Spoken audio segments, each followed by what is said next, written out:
Lingkungan yang sehat akan membuat kita yang tinggal di dalamnya senantiasa sehat pula. Lingkungan yang tidak sehat sangat membahayakan kesehatan manusia dan juga makhluk hidup lainnya. Selain itu, kerusakan lingkungan sudah banyak terjadi akibat ulah manusia. Mari kita selamatkan lingkungan sekarang untuk bumi kita yang lebih baik. Dengan cara menciptakan lingkungan bersih, kebersihan merupakan awal dari terciptanya kesehatan. Membiasakan perilaku bersih dimulai dari diri sendiri akan menjadi panutan bagi orang lain untuk melakukan hal yang sama.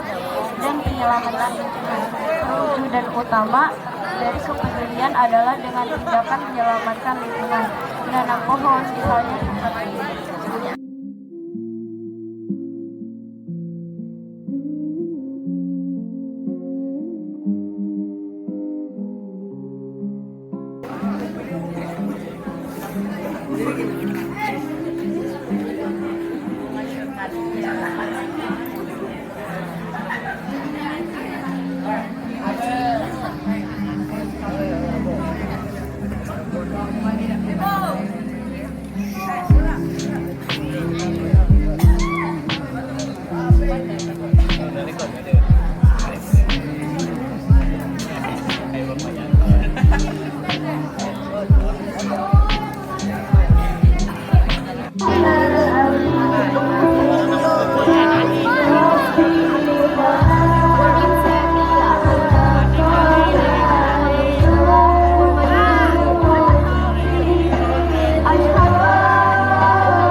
Assalamualaikum warahmatullahi wabarakatuh. Waalaikumsalam warahmatullahi wabarakatuh. Terima kasih kepada Bapak Ibu semua yang masih mempunyai kesempatan untuk hadir. Ini saya akan menyampaikan sedikit oleh-oleh dari materi dari modul 1.4 yang sudah saya peroleh dari CDP, yaitu tentang budaya positif.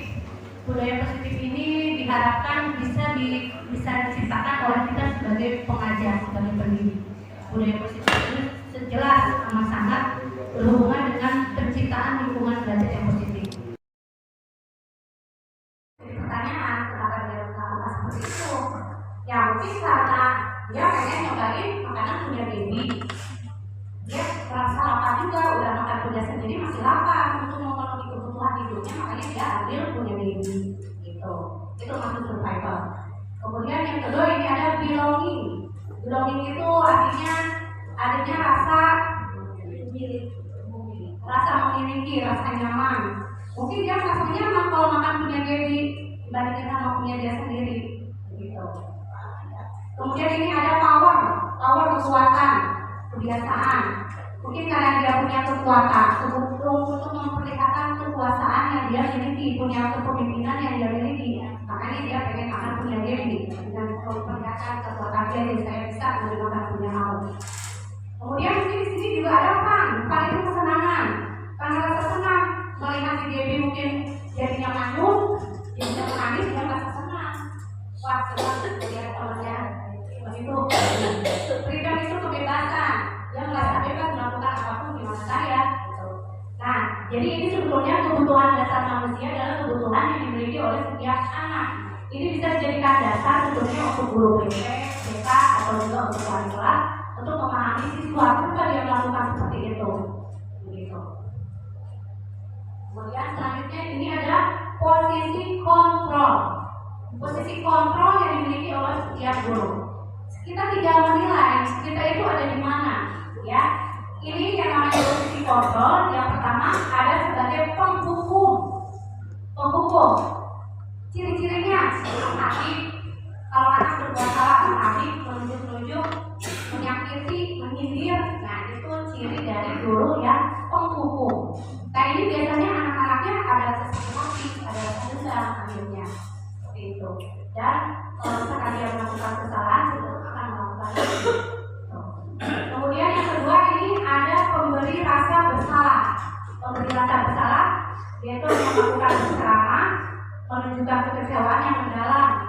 Jadi kalau kalimatnya kamu gak kasihan sama ibu ya, kamu begitu sih. Nanti apa yang harus ibu omongin bapak-bapak kamu kayak gitu. Itu pemberi rasa bersalah. Jadi menimbulkan rasa bersalah si anak untuk melakukan seperti itu. Jadi rasa bersalah itulah akhirnya yang mungkin tidak akan melakukan lagi.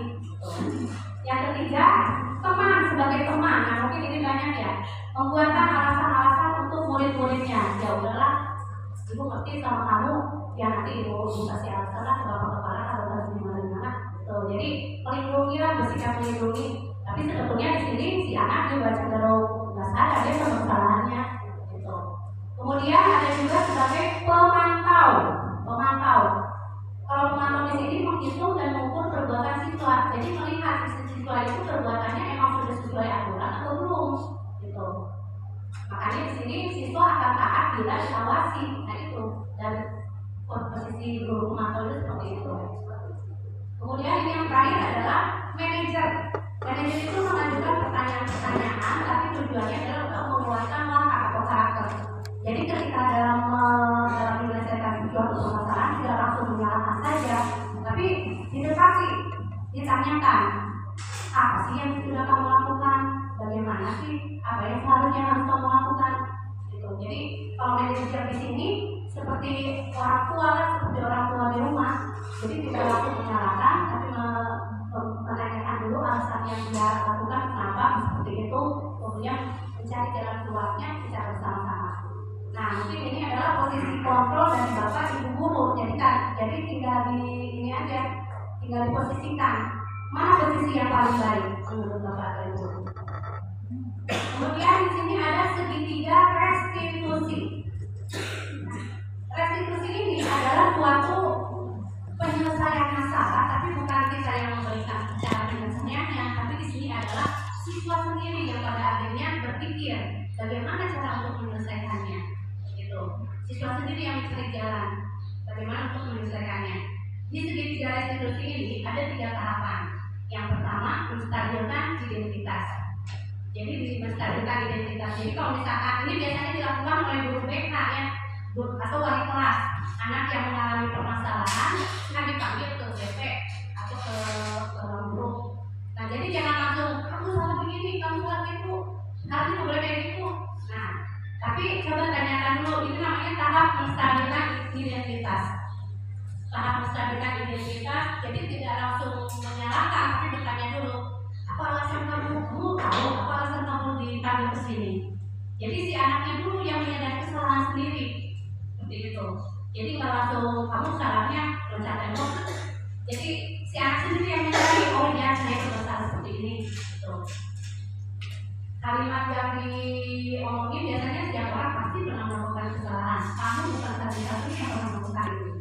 Yang kedua adalah validasi kebutuhan. Jadi setelah si anak menyadari, si anak sendiri yang akan mencari solusi. Jadi guna mengapa untuk menyelesaikan permasalahan. Kamu tentu punya alasan mengapa melakukan itu. Adakah cara yang lebih efektif untuk mendapatkan apa yang kamu butuhkan? Kemudian pada akhirnya kita satukan dengan nilai keyakinan yang sudah dia miliki. Jadi keyakinan di sini kita satukan dengan kesepakatan kelas yang sudah dibuat. Nilai-nilai apa yang perlu kita sepakati? Kamu ingin menjadi orang yang seperti apa? Ini adalah tahapan segitiga restitusi yang diharapkan bisa kita terapkan dalam kehidupan kelas di sekolah.